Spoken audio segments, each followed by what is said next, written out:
Salut, c'est Marco de Top 4 Phone. Aujourd'hui, vidéo de déballage de l'Asus MemoPad HD7 que je viens tout juste de recevoir. Donc l'Asus MemoPad HD7, c'est une tablette compacte, 7 pouces, comme son nom le laisse supposer. Donc HD7, c'est pas pour rien. Alors c'est une tablette qui vient tout juste de m'être livrée, c'est une tablette qui vient tout juste d'être commercialisée. De mémoire, elle est proposée à 180 €, enfin moins de 180 €, 179 pour être précis, prix client en août 2013. Donc voilà, une tablette compacte pas chère. On va voir ce qu'il en est. HD7, ça veut forcément aussi indiquer que cette tablette est dotée d'un écran HD. Donc on verra ce qu'il en est notamment lors du test. On rentrera un petit peu plus dans les specs. Aujourd'hui, c'est juste la vidéo de déballage. Donc on va s'attarder sur la boîte, le contenu de la boîte, donc à savoir la tablette dans un rapide premier aperçu.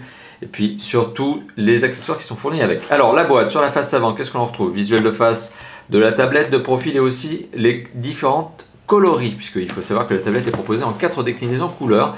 Ici, on va probablement avoir la version noire, mais elle est aussi disponible en vert, en rose et en blanc. Alors, sur l'arrière de la tablette, qu'est-ce qu'on retrouve? Sur l'arrière de la boîte, pardon. Tous les numéros de série et un petit peu de l'AUS, mais de la spec. C'est même pas de la spec, c'est du petit mention légale en fait. C'est des petites normes, réponses aux normes, etc.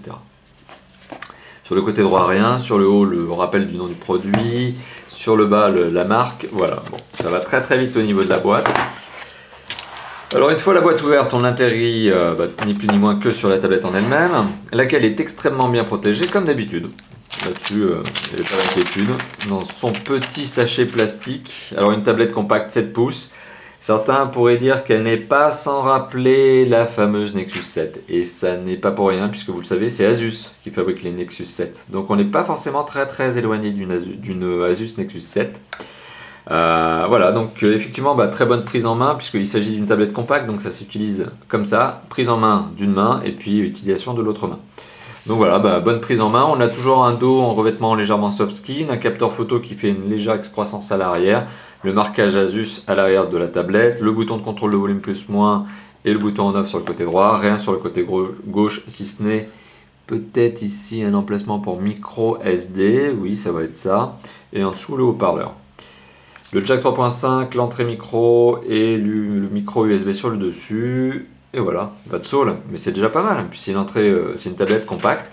Caméra frontale sur la face avant, forcément, puisque c'est une caméra frontale, donc c'est fait pour la visio. Premier contact assez positif, une bonne petite tablette compacte, bien sympathique. Alors, ensuite on retrouve quoi d'autre dans la boîte?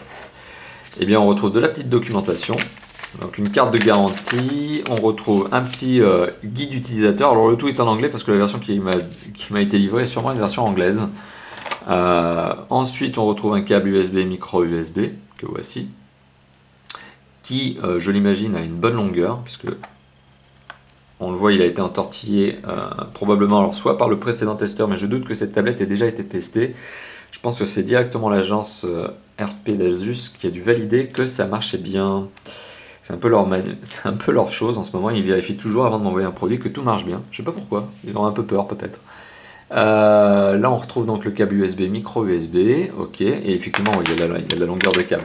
Donc c'est vraiment un bon point parce que certains constructeurs nous mettent des câbles micro USB, USB rikiki. Là pour le coup on a une bonne longueur de câble, il doit faire dans les, je sais pas moi, 60 cm, 1 mètre peut-être.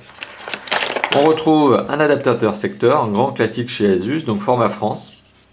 Alors la boîte a beau être contenir des manuels UK, anglais, je pense qu'elle vient de UK, l'adaptateur secteur a quand même été changé, donc je pense qu'effectivement l'agence a eu le soin de valider effectivement que la version soit bien disponible pour adaptée à la presse française. Alors voilà, un adaptateur secteur tout à fait classique, marquage Asus, port en USB dessus, donc prise secteur française, ou plus largement européenne, standard classique. Voilà. Donc petit récapitulatif de ce que l'on retrouve dans la boîte. Hormis un système de berceau et de cale en plastique, on retrouve un adaptateur secteur, on retrouve un câble USB micro USB, ok, que voici, avec une belle longueur de câble, vous l'aurez remarqué, que je vais pouvoir ranger là. On retrouve la tablette sur un sachet plastique, et puis la petite documentation, carte de garantie, manuel d'utilisateur, mais le tout en anglais. Mais bon, rassurez-vous, lorsque vous recevez votre tablette, après l'avoir acheté dans un magasin français, que ce soit en ligne ou boutique physique, vous l'avez forcément en français, non pas en anglais.